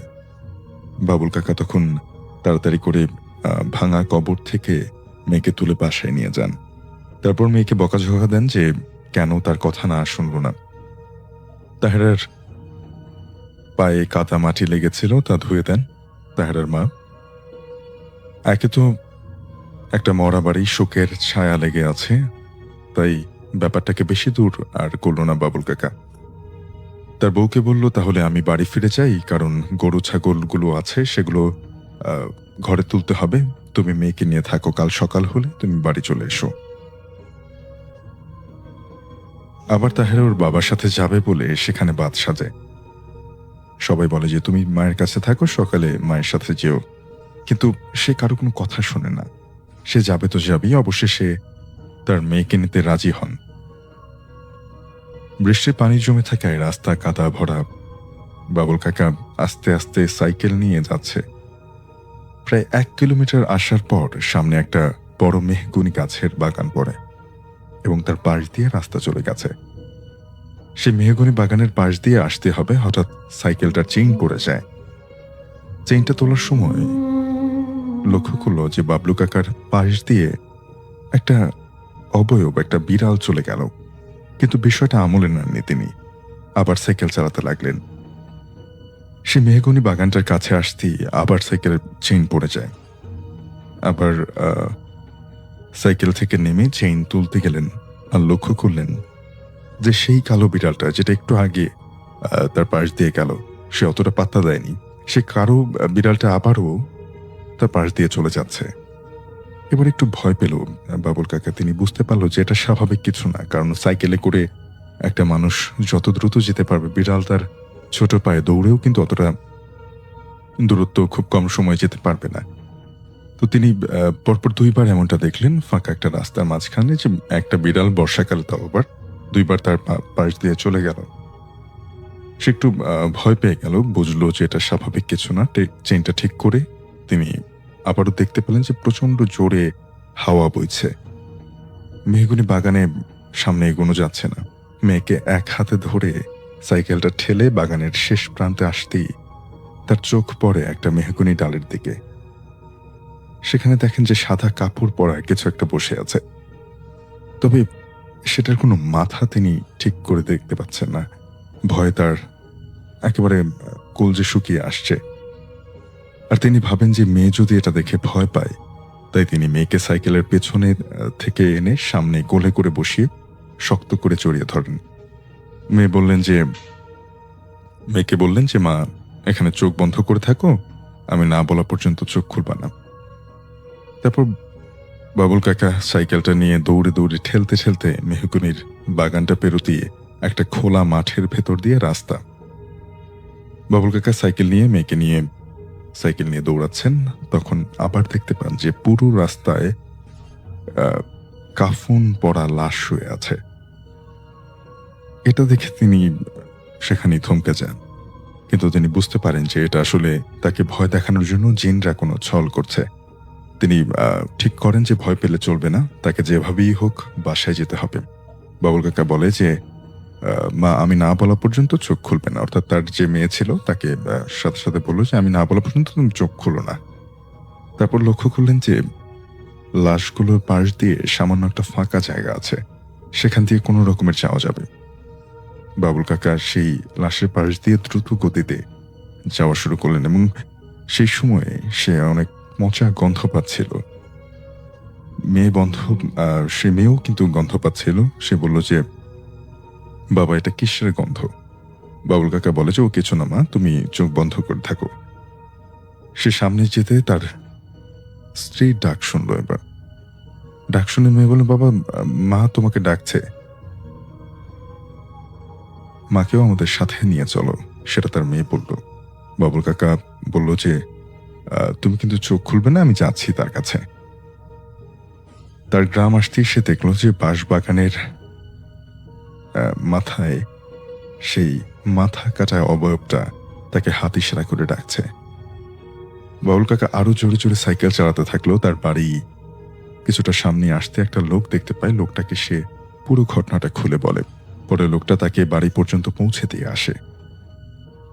এরপর বাবুল কাকা একজন হুজুরের কাছে যান এবং ঘটনাটি তাকে বলেন। তিনি বললেন এটা তোমার কোনো ক্ষতি করতো না, জিনটা এই এলাকায় ছিল, তোমাকে ভয় দেখানোর চেষ্টা করেছে, আর এর উপরে তুমি মরা বাড়ি থেকে আসছিলে, সেজন্য তুমি ভয় পাবে সেটাও আগেই জানতো। এরপরে সে কাকা এবং তার মেয়েকে পানি পড়া দেন। পানি পড়া খাওয়ার পরে তারা এখন পর্যন্ত আর কখনো এ ধরনের সমস্যার মধ্যে পড়েনি। ঘটনার সালটা কত সেটা তিনি নানি মনে করতে পারেনি। স্বাধীনতা যুদ্ধের পর ঘটেছিল এই ঘটনাটা, শুধু এতটুকুই মনে আছে তার নানির। যদিও কিছু প্লট তিনি ভুলে গেছেন, বয়স হয়েছে, মনে রাখতে না পারাটাই স্বাভাবিক। তিনি বেশি জোর করে নেই, যতটুকু জানতে পেরেছে তিনি ততটুকুই গুছিয়ে বলার চেষ্টা করেছেন। যাদের সাথে ঘটনাটি ঘটেছিল তারা তার নানির বাবার বাড়ি এলাকার বেশ প্রভাবশালী একটা পরিবার ছিল। এলাকায় খুব দাপট ছিল তাদের। ওনাদের এক কথা ছিল 100 কথার সমান। যে কোনো বিচার ওনারা যার হয়ে রায় দিত তাকেই জিতিয়ে দেওয়া হতো। ঘটনা শুরু হয় এক বর্ষার সময়। তার নানির বড় চাচা ছিলেন ওই এলাকার ইমাম। জয়েন্ট ফ্যামিলি ছিল।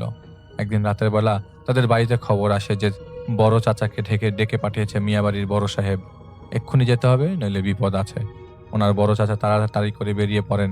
সেখানে পৌঁছানোর পর বাড়ির কথা কর্তা বা বড় সাহেব ওনাকে বলেছিল, সবির আইসস, দেখ না রে আমার ছোট ভাইটার কি হইল।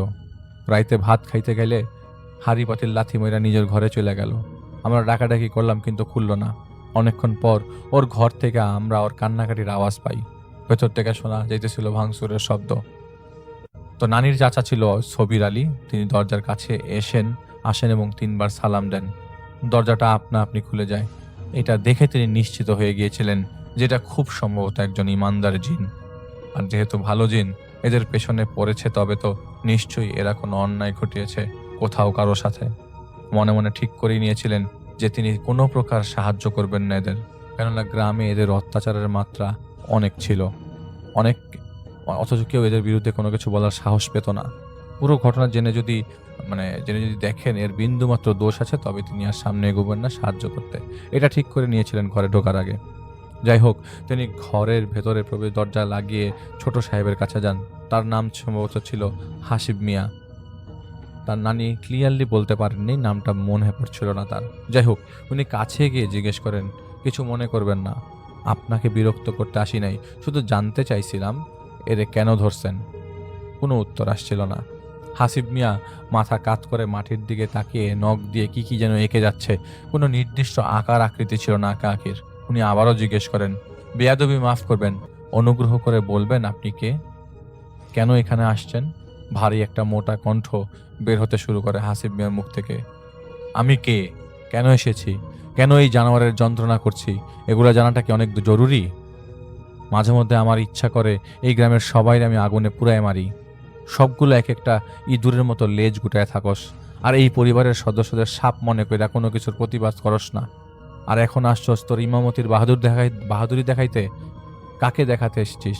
কি কি করবি? সূরা পইরা আমারে বোতলে ভরবি? তুই নিজেই তো একবার মসজিদে নামাজ পড়ানোর সময় সূরা ভুলে গেছিলি, মনে নাই? আমার বোতলে ভরার সময় সূরা ভুলভাল পড়লে কিন্তু সর্বপ্রথম ঘাড় মটকাবো সেটা তুই হবি। তাই সূরা বলতে পারস? তোদের ইনসানদের ইমান শক্তি বেশ দুর্বল। কি করবি এমন ইমান দিয়া? নিজেদের সামনে অন্যায় হইতে দেখলেও কি হা করে তাকায় থাকস? এই পোলা নিকৃষ্ট জানোয়ার, কাফের জাহিলেও এর কাছে তুচ্ছ ব্যাপার। তাদেরকেও ছাড়াইছে এই ছেলে। বাড়ি ফিরে যা, নইলে ভবিষ্যৎ খুব খারাপ হবে তোর। তো ছবির আলী কথাগুলো শুনে কিছুটা ভয় পেয়ে যান এবং ঘর থেকে বের হয়ে আসেন। তিনি আন্দাজ করেছিলেন যে এই লোক নিশ্চয়ই কারো বড় কোনো ক্ষতি করেছে। বড় সাহেব জিজ্ঞেস করে, কি হলো? কোনো সমাধান বের হলো? মানে বের হওয়ার পর সমাধান বের হলো কিনা জিজ্ঞেস করছেন।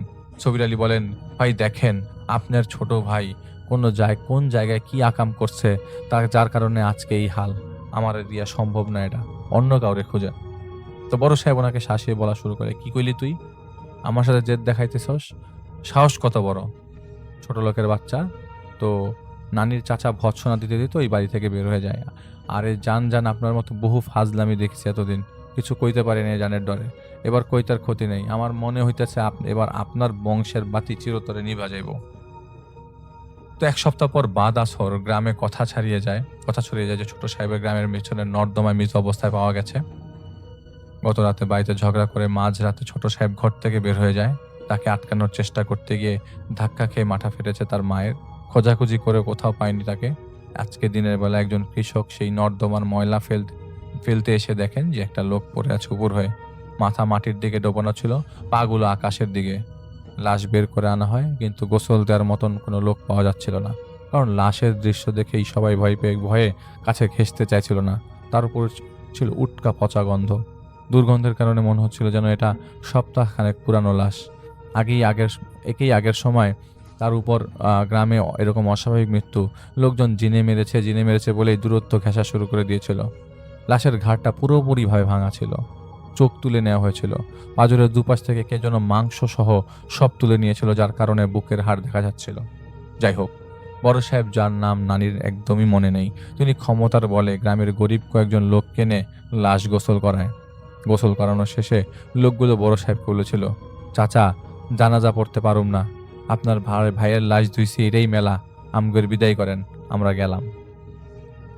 তাদের জিজ্ঞাসা করার পর তারা বলছিল, আমার লাশ ধুইতে ভিতরে গেছি, গিয়ে দেখি একটা মোটা সাপ লাশ পেঁচায় ধইরা আছে আর লাশের বুকের উপর ছোবল দিতেছে।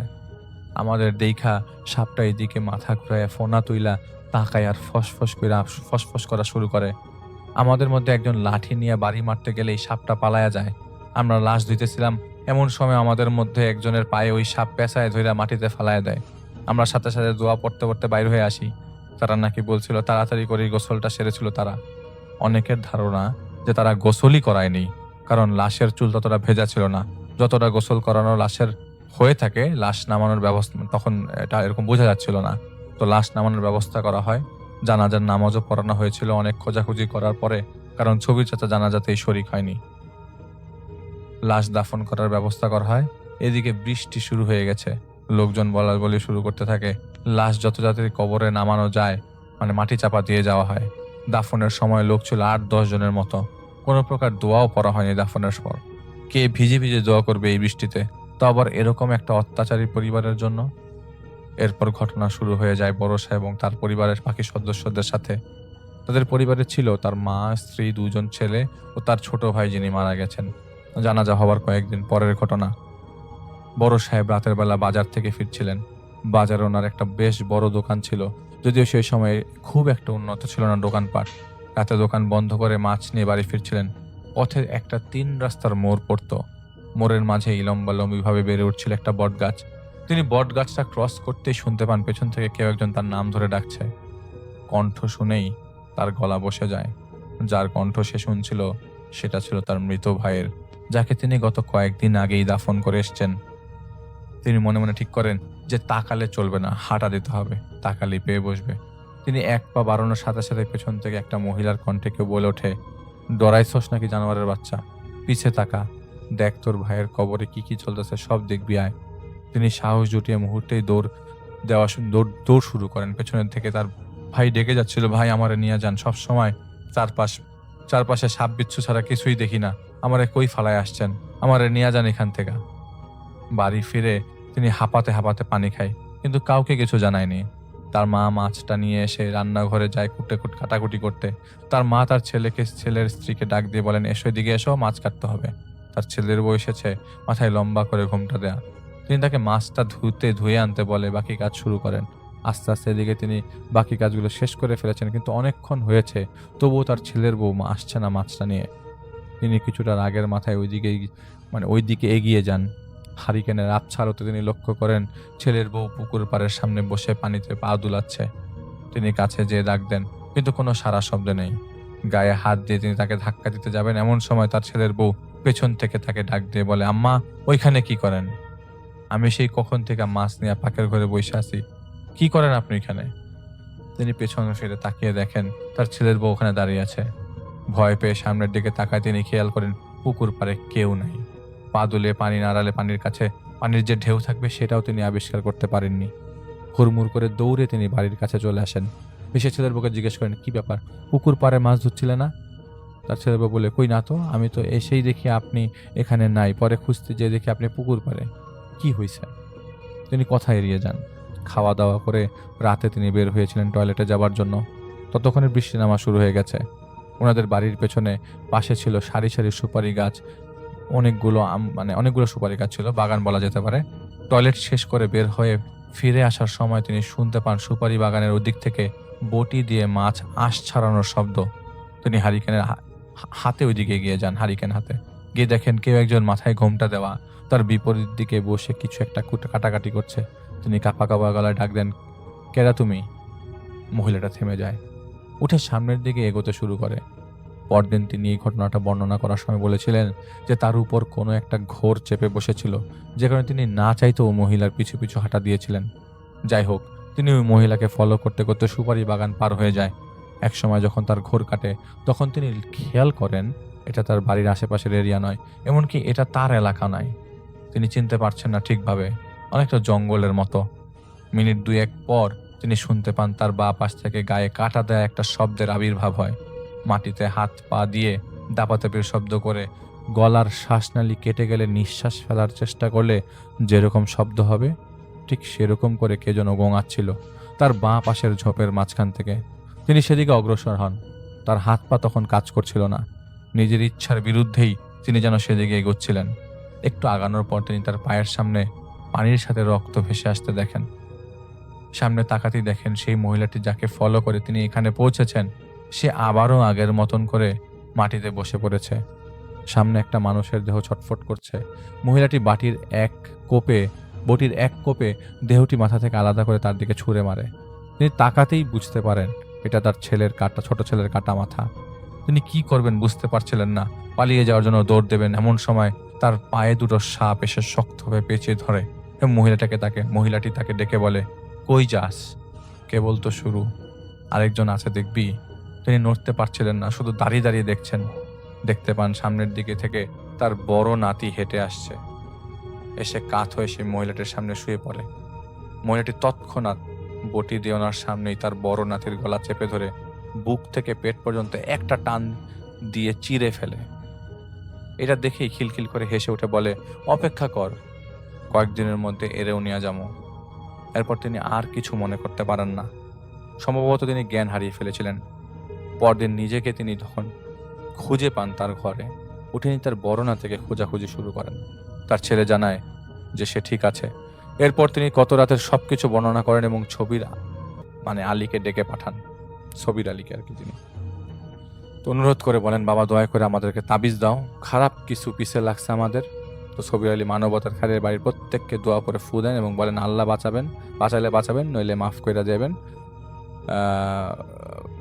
আল্লাহ বাঁচাইলে বাঁচবেন, নইলে মইরা যাবেন। এত মরণের ডর কিসের? আর আমি তাবিজ দিই না, নামাজ পড়ে আল্লাহর কাছে সাহায্য চাই, তার কিসের সমস্যা আপনাকে?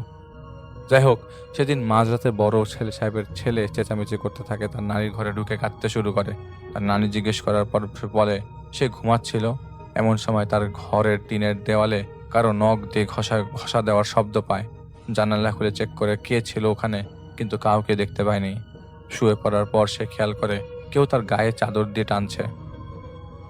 সে উঠে বসতেই কেউ একজন তার গলা চেপে ধরে।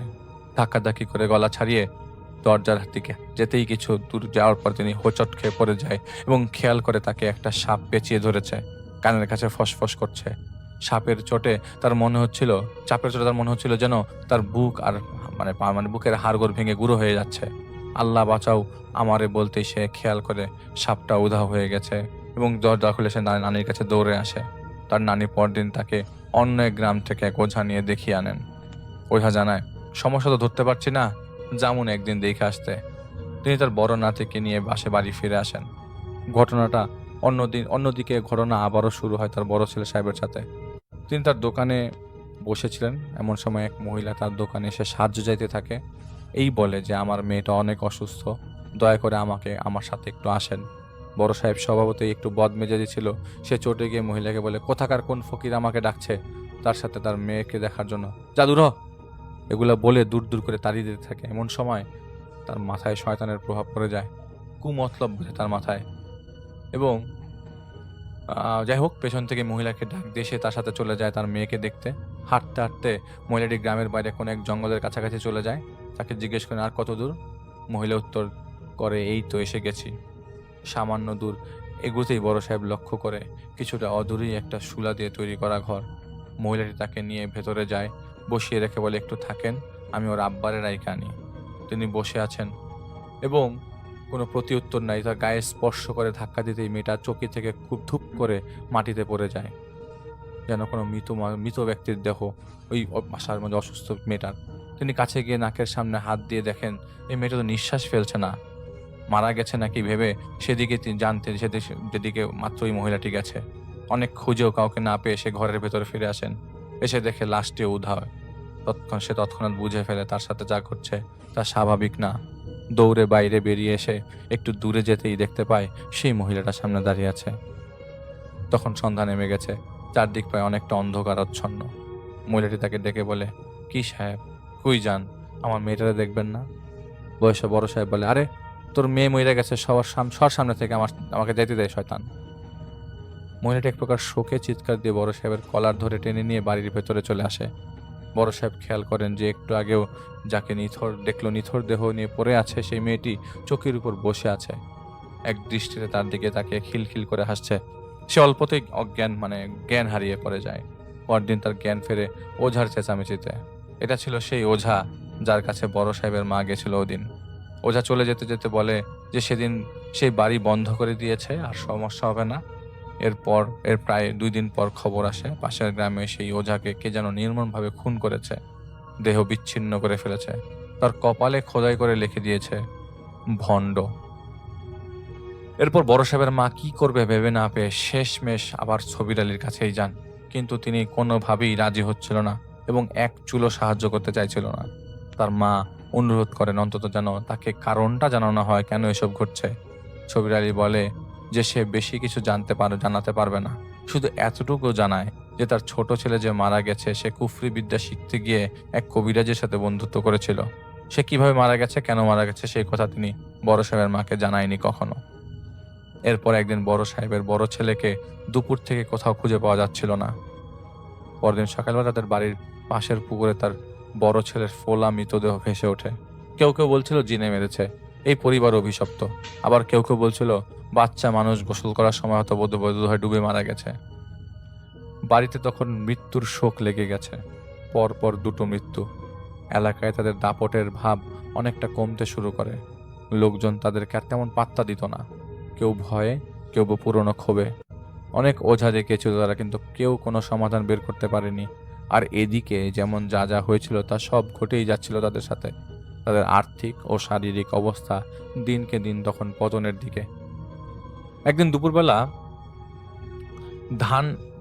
বাড়িতে ধান নাড়া দিচ্ছিল তার বড় সাহেবের স্ত্রী। এমন সময় তার ছোট ছেলে তাকে ডেকে বলে, আম্মা দেখো, আম গাছের ডালে বড় ভাই বৈশা আছে, আমার ডাকে। তো উনি চমকে উঠে তার ছেলেকে ধরে নিয়ে বাড়ির ভেতরে গিয়ে স্বামীকে সব জানায়। বড় সাহেব এরপর আর সহ্য করতে না পেরে অনেক দূরের এক গ্রামে একজন নামকরা কবিরাজকে খবর পাঠায়। কবিরাজ পরদিন তাদের এখানে আসে, এসে বলে দোষ পুরোটা আপনার ছোট ভাইকে দিলেই হবে না, দোষী আপনারা সবাই। কবিরাজ পুরো ঘটনা বর্ণনা করতে শুরু করেন। বলেছিলেন যে তিনি কোনো সাহায্য করবেন না, অত্যাচারীদের পক্ষ তিনি নিতে পারবেন না। তিনি বলেন বছর খানেক আগে আপনার ছোট ভাই কুফরি বিদ্যা আয়ত্ত করতে এক তান্ত্রিকের শরণাপন্ন হয়। মাস যায়, বছর যায়, একদিন তান্ত্রিক আপনার ভাইকে বলে তোরে দিতে হবে শয়তানের, তোকে তোর বিদ্যা অর্জন প্রায় শেষ হয়ে গেছে, সর্বশেষ ধাপ পার করতে পারলে তুই একটা যুবতী মেয়েকে বলি দিতে হবে শয়তানের নামে। শয়তানকে সন্তুষ্ট না করতে পারলে তোর পুরো সাধনাটাই বৃথা যাবে। আপনার ছোট ভাইটা শুনে দুশ্চিন্তায় ভুগতে থাকে। বলি দিলে গ্রামের লোকজনের মাঝে জানাজানি হয়ে যাবে। এরপর সে একদিন আপনাদের এলাকার মুয়াজ্জিনের মেয়ের সাথে চালাকি করে সম্পর্কে জড়ায়। ভুলিয়ে ভালিয়ে নরবলির দিন মেয়েটিকে আপনার ভাই রাজি করায় রাতে দেখা করার জন্য। কথা অনুযায়ী সে আসে, আপনার ভাই তাকে নিয়ে যায় তান্ত্রিকের কাছে। তান্ত্রিক আর আপনার ভাই মিলে মুয়াজ্জিনের মেয়ের হাত পা মুখ বেঁধে শরীর থেকে মাথাটা আলাদা করে মাটিতে পুঁতে দেয়। এলাকাবাসী খোঁজাখুঁজি করেও মেয়েটির কোনো সন্ধান পায়নি। একদিন আপনার ভাই তন্ত্র সাধনা করছিল, ভুলভাল হওয়ার কারণে তার কাছে একজন ইমানদার জিন চলে আসে এবং এইভাবে কারণ ছাড়া ওনাকে ডাকার জন্য জিনটি আপনার ভাইয়ের উপর ক্ষিপ্ত হয়ে অত্যাচার শুরু করে। আপনাদের এলাকার ইমাম দেখে গিয়ে সেই রাতে মুয়াজ্জিনের সাথে নিয়ে ওই জিনটার সাথে কথা বলে সমস্যাটা মিটিয়ে দেয়। কিন্তু মুয়াজ্জিন তার মেয়ের নিখোঁজ হওয়ার কারণটা জেনে গিয়েছিল সেই দিনের মাধ্যমে এবং সে আপনার ভাইয়ের পেছনে কাফের জিন চালান করে। একটি আদমখোর পিশাচ সেদিন থেকেই আপনার ভাই এবং আপনার পরিবারের পেছনে পড়েছে। আপনার ভাইকে আর আপনার ছেলেকে মেরেছে। আপনার ভাই পিশাচের জ্বালা সহ্য করতে না পেরে মারা যাওয়ার আগের রাতে আপনাদের জানিয়েছিল যে সে মুয়াজ্জিনের মেয়েকে জবাই করেছে। কিন্তু আপনারা এটা শুনেও তার বিরুদ্ধে কিছুই বলেননি। বলবেনই বা কি করে? আপনারা নিজেরাই তো বর্বর স্বভাবের। নিজের উপর অত্যাচার শুরু হতেই লাফিয়ে উঠেছেন। অন্যদের বেলায় তো আপনাদের কোনো হাই হুতাশ থাকে না। এগুলো বলেই কবিরাজ সেই স্থান ত্যাগ করে চলে যায়।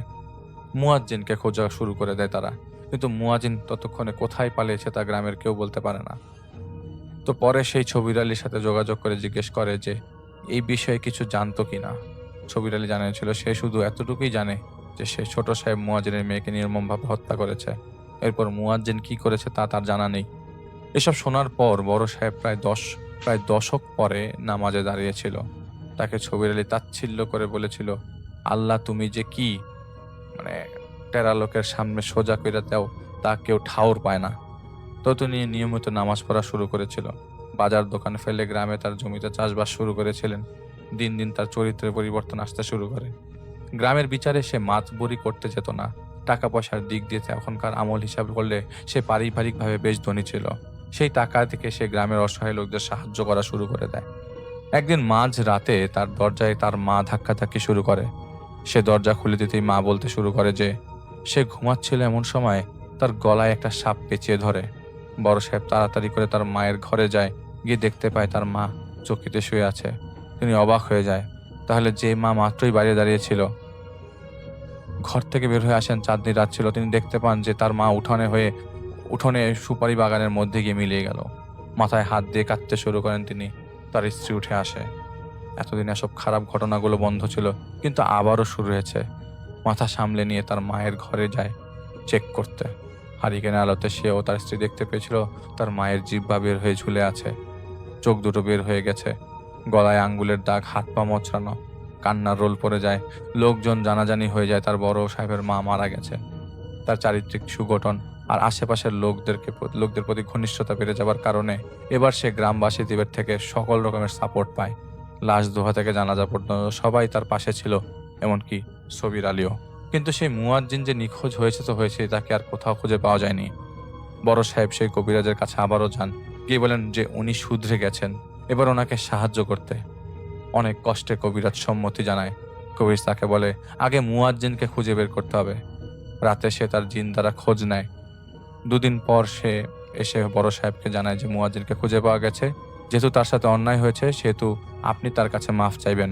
ওনার কুফরি করার শাস্তি আল্লাহ ওনাকে দেবে, কিন্তু আপনি আপনার ভুলের ক্ষমা চান। বড় সাহেব লোক লাগিয়ে মুয়াজ্জিনকে ধরে এনে কবিরাজের কথা মতন হাতে ধরে কাঁদতে কাঁদতে মাফ চায়। মুয়াজ্জিনও স্বীকার করেছিল যে তাকে মাফ করে দিয়েছে এবং জাদুধনা তাবিজ সব তিনি উঠিয়ে নেবেন। কবিরাজকে সাথে নিয়ে গ্রামের ৩ রাস্তার মোড়ে বটগাছের নিচ থেকে মাটি খুঁড়ে সে ৬টা কচ্ছপের উপরে যে অংশ থাকে সেই অংশটি বের করে নিয়ে আসেন। ভেতরে ছিল বড় সাহেব ও তার পুরা পরিবারের বাকিদের নাম লেখা কাগজের টুকরো, যার মধ্যে ৩টা কচ্ছপ নীল বর্ণ ধারণ করেছিল এবং বাকিগুলো যেমন স্বাভাবিক তেমনই ছিল। বড় সাহেবের সুপারি বাগানেও সে ১৩টা তাবিজ চালান করেছিল। ছোট সাহেবের কবর ও বড় সাহেবের কবরের পাশ থেকে আরো ৮টা তাবিজ উঠিয়ে নিয়ে এসেছিল তারা। তখন তাবিজগুলো বের করে পুড়িয়ে দেয় সেই কবিরাজ। সবকিছু এভাবে মিটমাট হওয়ার কথা হয়েছিল তাদের। বড় সাহেব যেন সব কিছু ভুলে গিয়ে মুয়াজ্জিনকে আবারও গ্রামে থাকার ব্যবস্থা করে দেয়। সেদিন মুয়াজ্জিন পুনরায় গ্রামে শিফট করে সেই রাতে ছিল ছোট সাহেবের মৃত্যুবার্ষিকী। সব আয়োজন শেষে বড় সাহেব জানায় যে আগামীকাল ছবির আলীকে বাড়িতে আসতে, পাশের গ্রামে যাবে তাকে ও কয়েকজনকে নিয়ে গরিবদের খাবার দাবার দিতে। কথা মতো ইমাম সাহেব মানে ছবির আলী ও কয়েকজন মিলে বড় সাহেবের বাড়িতে গিয়ে ডাকেন তাকে, কিন্তু কেউ কোনো সাড়া শব্দ করছিল না। আবার এদিকে আজ ফজরের পরে বড় সাহেব মসজিদেও আসেনি। সবাই বেশ চিন্তায় পড়ে, যেন উপায় না পেয়ে দরজা ভেঙে ভেতরে প্রবেশ করে।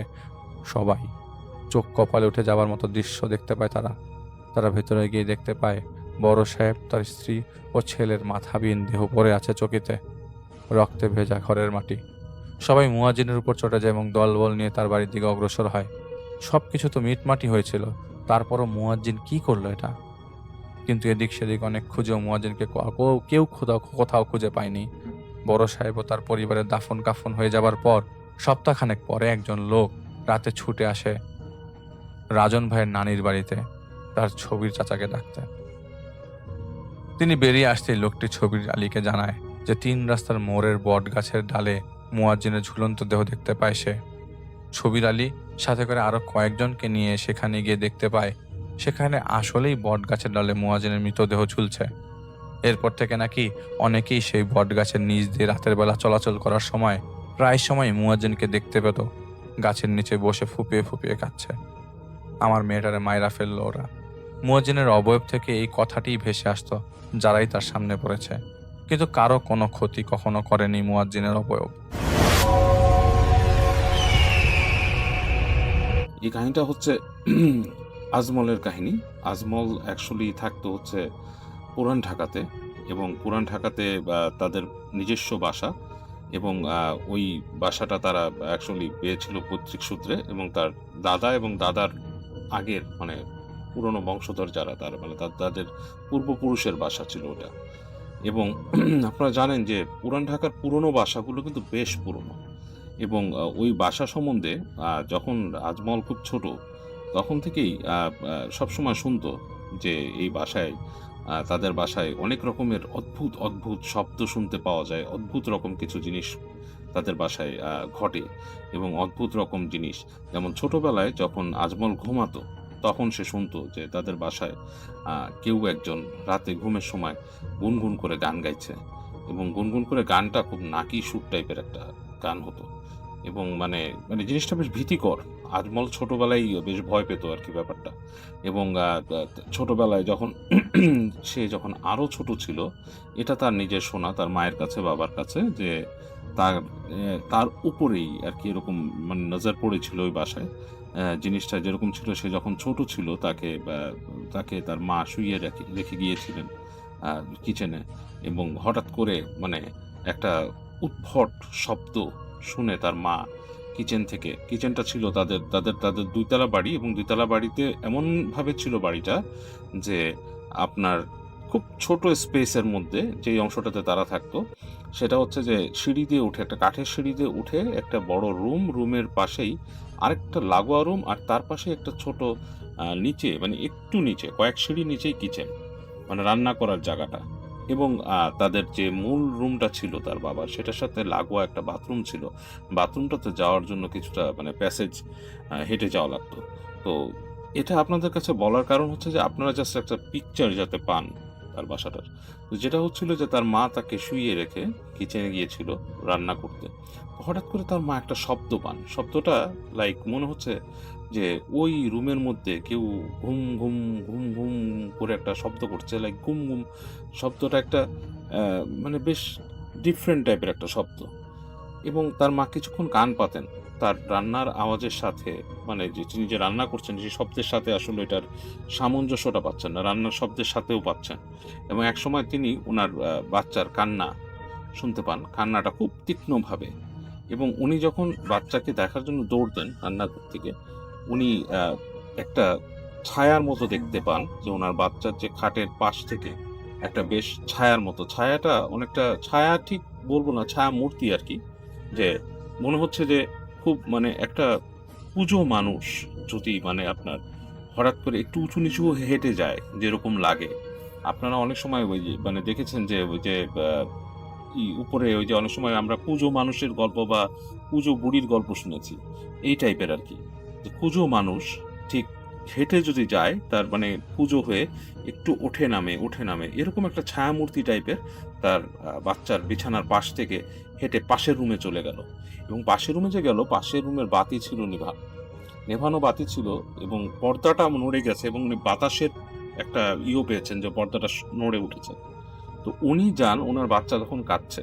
এখন ওনাকে দেখে এই আজমল তখন ছোট, তখন হা করে আছে, মানে কান্নাটা এমন একটা কান্না, মানে বাচ্চাটা মানে শ্বাস নিতে পারছে না। তো উনি যেহেতু মা, বাচ্চাটাকে উনি কোলে তুলে নিন এবং উনি কোলে নিয়ে বুকের সাথে ধরেন এবং দোয়া পড়া শুরু করেন। এবং উনি বুঝতে পারেন যে পাশের রুমে কোনো কিছু একটা উপস্থিতি আছে, এবং মানে ওই রুমটা থেকে মনে হচ্ছে কেউ একজন দেখছে। এবং ওই বাসা সম্বন্ধে আজমলের মা জানতেন ভালোই, কারণ উনি এই বাসায় বউ হিসেবে এসেছিলেন এবং উনি ছোটকাল থেকেই এই ধরনের জিনিস এক্সপিরিয়েন্স করে আসছেন বাসাতে। ওদের আজমলদের বাসার নিচতলাতে একটা কুয়াও ছিল, এবং ওই কুয়ার পাড়ে নাকি দেখা যেত যে কেউ একজন বসে বসে রাতের বেলা ঘটি দিয়ে মাথায় পানি ঢালছে। এবং এসব কাহিনীর জন্য আজমলের দাদা প্রায় ওর মাকে বলতো যে তোমরা পারতপক্ষে রাতের বেলা ওই নিচে নেমে কুয়াতলায় ওইদিকে যেও না, ওইদিকে গেলে অনেক কিছু দেখতে পাবে, কারণ এই বাড়ি অনেক পুরনো, অনেক স্মৃতি এখানে লেগে আছে। এবং এরকম, যদিও একটা মজার ব্যাপার হচ্ছে ওই কুয়া থেকে পানি ঢালতো, সেই কুয়াটা কিন্তু ইউজ করা হতো না, আর কুয়ার অনেক নিচে ছিল পানি এবং তারা কেউ পানি তুলতো না। তো যাই হোক, আজমলের সাথে ছোটবেলায় এটা হয় এবং আজমল এরকম কিছু শব্দ প্রায় ছোটকালে শুনতো। সে যখন শুয়ে থাকতো মনে হতো গুনগুন করে কেউ গান শোনাচ্ছে, এবং মনে হতো যে গানটা বাচ্চাদের জন্যই গাওয়া, মানে মানে ওকেই শোনানো হচ্ছে এবং ওর সাথে মজা করা হচ্ছে। হাসির শব্দ পেত, লাইক খুব মানে খুট করে কেউ হাসতেছে তার সাথে। তো এভাবেই কিন্তু আজমলের বেড়ে ওঠা। আজমল ওই বাসাতে এভাবেই বেড়ে ওঠে, স্কুল লাইফেও বেড়ে ওঠে। এবং এর মধ্যে এগুলো বিভিন্ন কাহিনী ওর কাছে আছে তাদের বাসা সম্বন্ধে। তো এই ছোটবেলার পজেশনের কাহিনীটা যেটা বললাম, যে তখন নাকি ওর মা যখন কোলে নিয়ে ওকে থাকে, তখন ওই পাশের রুমে মনে হচ্ছিল যে কেউ একজন আছে, এবং ওর মা খুব ভয় পায়, এবং যতটুকু দোয়া দুরুদ পারতেন তার মা ওটা পড়া শুরু করেন। এবং এক পর্যায়ে তিনি দেখেন যে তার বাচ্চা লাইক নিঃশ্বাস নিচ্ছে না, নীল হয়ে যাচ্ছে, আজমল নীল হয়ে যাচ্ছে। তো ওর মা ও বাচ্চাকে কোলে নিয়ে দৌড় দিয়ে নিচে নেমে আসেন এবং ডাকাডাকি শুরু করেন। তো আজমলের দাদি অ্যান্ড আরও অনেক সাথে মহিলারা বাসার চলে আসেন। আসার পর তারা মিলে বাচ্চাকে মানে হাত পা ডলা শুরু করেন এবং দোয়া পড়া শুরু করেন। এক পর্যায়ে আজমল কান্না শুরু করেন, প্রচণ্ড কান্না, সে কাঁদতে কাঁদতে একদম তার অবস্থা খারাপ, চোখ মুখ মানে ছেড়ে কাঁদছে, তো কাঁদছেই, এটার কোনো প্রতিকার নাই। তো আজমলের দাদা যখন আসে, এসে বলে যে কি হয়েছে, তখন তার মা বলে যে বাচ্চাকে রেখে এরকম রান্না করতে গেছিলাম, এরকম এরকম হয়েছে। তো আজমলের দাদা তখন নিজে দোয়া পড়েন, ফু দেন, এবং ওই আজমলকে ওই পাশের কাছাকাছি যে মসজিদ আছে সেখানকার যে হুজুর, ওনার কাছে নিয়ে যান। ওনার কাছে নিয়ে যাওয়ার পরে তখনও সে কাঁদছে, প্রচণ্ড কাঁদছে। তো হুজুর তাকে দেখে প্রথমেই কোলে নেয়। হুজুরের কোলে যাওয়ার সাথে সাথেই তার কান্নাটা থেমে যায়, এবং হুজুর তখন বাচ্চার মাথায় হাত বুলিয়ে দেন এবং তিনি ওই আজমলকে ধরে দোয়া করেন, দোয়া করে বিভিন্ন সূরা পড়ে ফু দেন, এবং তখন কান্না কিন্তু থেমে গেছে অলরেডি।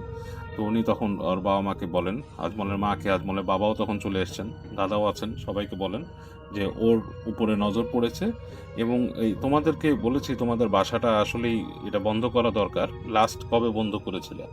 তখন আজমলের দাদা বলে যে বাড়ি বন্ধ করা হয়েছে অনেক আগে, আর বাড়ি বন্ধ করেও খুব একটা কাজ যে হয় তা না। তখন হুজুর বলেন যে তোমাদের বাড়ি যে বন্ধ করা হয় সেটা আসলে তোমরা মেনটেন করো না, এই মেনটেন না করার কারণেই তোমাদের এই জিনিসগুলো সমস্যা হয়। কারণ তোমাদেরকে বলা হয়েছে বাড়ি যখন বন্ধ করবা বাড়িটাকে পরিষ্কার রাখতে হবে, পবিত্র রাখতে হবে। এখানে অনেক কিছু বুঝে শুনে করতে হবে। তারপরে বেশ পুরনো হয়ে গেলে জিনিসগুলো আবার এনে এই শুদ্ধিটা করতে হবে, নাহলে দেখা যাচ্ছে যে এগুলো কাজ করে না। কারণ অনেক সময় অনেক বাড়িতে অনেক এল্ডারলি জিনস, লাইক অনেক সিনিয়র জিনস, বড় জিন যাদের বয়স অনেক হয়ে গেছে তারা থাকে, এবং ওই বাড়ির উপর তারা একটা একটা দাবি, একটা কর্তৃত্ব নিয়ে বসে থাকে, এবং তারা বিভিন্ন সময় সেখানকার বাসিন্দাদেরকে মানে অ্যাকচুয়ালি ক্ষতি, যারা ওখানে থাকে ক্ষতি খুব একটা করে না, ভয় দেখায়। তবে এই বাচ্চাটার প্রতি তাদের এই কারো কোনো একজনের নজর পড়েছে, এবং আমি দোয়া পড়ে দিচ্ছি, পানি পড়া দিচ্ছি, এবং এই পানি পড়া, এই যে আমি যে পানিতে ফু দিয়ে দেব, এই পানিটা বাচ্চাকে খাওয়াবা এবং বাচ্চার গায়ে ছিটিয়ে দেবা, এবং আমি ওই বাসা আসবো বন্ধ করতে। আমি আগামী বৃহস্পতিবার বাসা বন্ধ করে দেব। এবং ওইটা ছিল মোস্ট প্রবাবলি মঙ্গলবার বা সামথিং।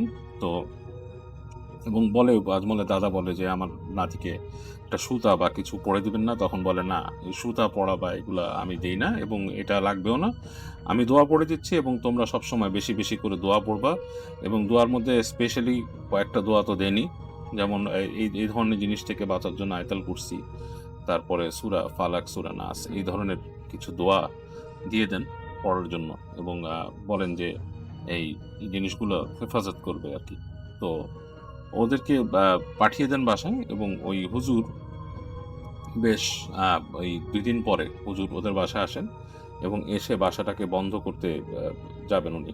তো উনি যখন বাসা বন্ধ করতে যান, তখনই উনি যখন নাকি বাসার সামনে এসে দাঁড়ান, তখনই ওই বাসার উপর থেকে মনে হয় বাসার উপরে কিছু ছিল, মাটির টবের মধ্যে গাছপালা ছিল।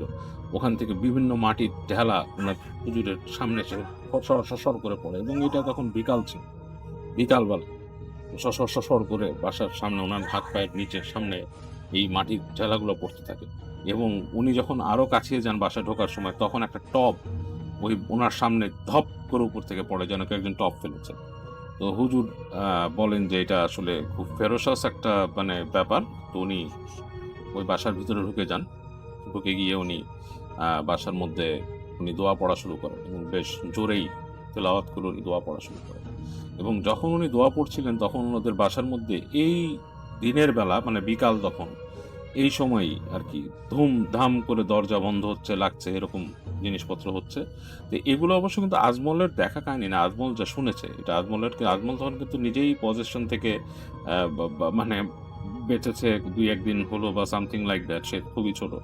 তো যাই হোক, তো খুবই এরকম দরজা জানালা এরকম বাড়ি খাচ্ছে, খুবই ভয়ঙ্কর অবস্থা। তো মানে এক পর্যায়ে ওই আজমলরা যেই ঘরটাতে থাকতো, হুজুর সেই ঘরে চলে যান, এবং ওই ঘরে যে উনি বলেন যে ওই পাশের ঘরটা সমস্যা আছে। এবং হুজুর যখন পাশের ঘরটার কাছে যান ঢোকার জন্য, তখন ভেতর থেকে লাইক মানে কু কু মানে একটা ডিফারেন্ট সাউন্ড একটা আসে। সাউন্ডটা হচ্ছে মানে ইটস লাইক মানে কোনো মানুষ, যদি আসলে কোনো মানুষের গলা দিয়ে বেরোয় এরকম সাউন্ড কিন্তু না। তো হুজুর ওই পর্দা সরিয়ে রুমে ঢুকে যান। রুমে ঢুকে উনি জোরে জোরে দোয়া তেলাওয়াত করেন, এবং তখন তিনি বলেন, উনি অনেকক্ষণ তেলাওয়াত করেন নিজের মতো, উনি বসে বসে ধ্যান করতে থাকেন, মানে চোখ বন্ধ করে উনি ওনার মতো, যেটাকে মুরাকাবা বলে, উনি করেন। এবং উনি তখন ওর দাদাকে বলেন যে আপনি আমাকে গজাল এনে দেন। তো ওনার বলে যে গজাল যেগুলো আনবেন সেগুলো দামাদামি করবেন না, একদমে কিনে নিয়ে আসবেন, এবং এটা নিয়ে এসে আমাকে দেন, এবং গোলাপ জল নিয়ে আসেন। তো আজমলের দাদা সেই গজাল এবং গোলাপ জল নিয়ে আসেন। হুজুর ততক্ষণ পর্যন্ত দোয়া পড়ছিলেন, এবং একসময় উনি ওই গজাল মারার জন্য হাতুড়িও চান, এবং একসময় উনি ওই রুমের মধ্যে গজাল মারেন, এবং গজাল মেরে এবং ওই পানি ছিটান, দোয়া পড়েন, এবং মানে বেশ বেশ উনি বোঝা যাচ্ছিল যে ওনার বেশ কষ্ট হচ্ছে। এবং উনি যখন নাকি এই ফাইনালি এই পেরেকগুলো মেরে গজালগুলো ঘরের চার কোনায় মারেন, দোয়া পড়েন, এবং বলেন যে যেখানে আছো তোমরা, তোমাদেরকে আমি বন্ধ করে দিলাম, কারণ তোমাদের শয়তানিতে, তোমাদের দুষ্টুমিতে এখানকার মানুষ অতিষ্ঠ হয়ে গেছে, এখানে থাকার তোমাদের অধিকার নেই, তোমরা চলে যাও। তো উনি গজাল মারেন, উনি বলে যে এই ঘরে আর কোনো সমস্যা হবে না, তবে বাড়ির সব জায়গা শুদ্ধি করা দরকার, কোনো এক সময় এসে করে দেব। তবে সাবধান, তোমরা যখন যাবা এখান থেকে এই বাড়ির আশেপাশে কিন্তু অনেক, অনেক, অনেক জিন আছে এবং যারা অনেক সিনিয়র, বয়স্ক এবং তারা এরকম সমস্যা করে। ছাদের উপরে আছে, নিচে আছে। তো সুতরাং সাবধান, চলাফেরা করতে সাবধান। তো এইরকম ভাবে আরকি উনি চলে যান ঐদিন এবং এরপর থেকেও আজমলরা হয়তো ঘরের ভেতরে অনেক কিছু ঘটতো না, কিন্তু ওদের এরকম এমন রাতে অনেক হয়েছে। আজমল যখন স্কুলে পড়ে তখনও সে অনেক শুনেছে যে তাদের ওই গেটের বাইরে এসে নক করছে। টক, টক, টক, টক করে নক করছে।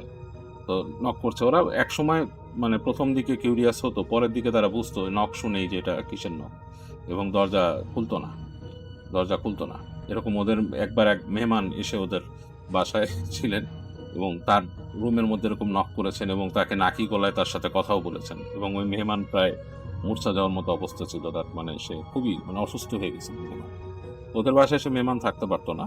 তো পরবর্তীতে এখন রিসেন্ট টাইমে আমি শুনেছি আজমলরা নাকি মানে সে যেটা বলেছে যে এটা বিল্ডার্সকে দিয়ে দিয়েছে টোটাল জায়গাটা তারা এবং ওই জায়গায় বাড়ি তৈরি হচ্ছে এবং বাড়ি তৈরি করার সময় অনেক সমস্যা হয়েছে, বাড়ি ভাঙার সময় সমস্যা হয়েছে এবং মানে মানে ওই জায়গাটা মানে যিনি বিল্ডার্স নিয়েছেন তিনিও বলেছেন যে তার বেশ বেগ পেতে হয়েছে যতটুকু কাজ করেছেন এবং এখনো ওই যে ওখানে যখন কাজ মানে এগিয়ে যাচ্ছিল তখন মিস্ত্রিরা অনেক সমস্যা ফেস করেছেন ওখানে এবং তাদেরও দোয়া পড়া লাগছে এরকম আর কি জিনিসপত্র ওখানে হয়েছে আর কি।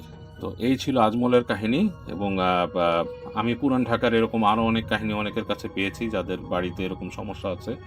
আমি নিজে মোহাম্মদপুর এলাকায় থাকি, সুতরাং আমাদের এখানেও এরকম মোহাম্মদপুরের অনেক ঘটনা অনেকের কাছেই শুনেছি। তাদের বাসা, তাদের অঞ্চল হন্টেড ছিল। আমার ইনফ্যাক্ট আমি যেই জায়গাটায় থাকি, আমি যে অঞ্চলটায় থাকি, এখানেও অনেক কাহিনী আছে আশেপাশে এবং অনেক অনেক অনেক কিছু আমরা শুনেছি, দেখেছি। এখন আর দিনকাল আসলে সেরকম নেই।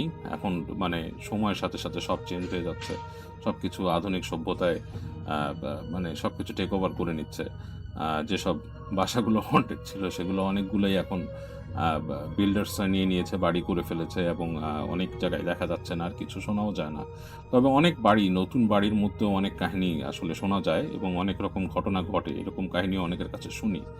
কারণ বাড়ি যদি ঠিকমতো শুদ্ধি না করা হয়, বাড়ি ওঠার পর দোয়া মাহফিল না করা হয়, দোয়া দুরুদ না পড়া হয় এবং সেই বাসায় যদি প্রার্থনা ঠিকমতো না হয়, সেখানে অবশ্যই অনেক কিছুই থাকে।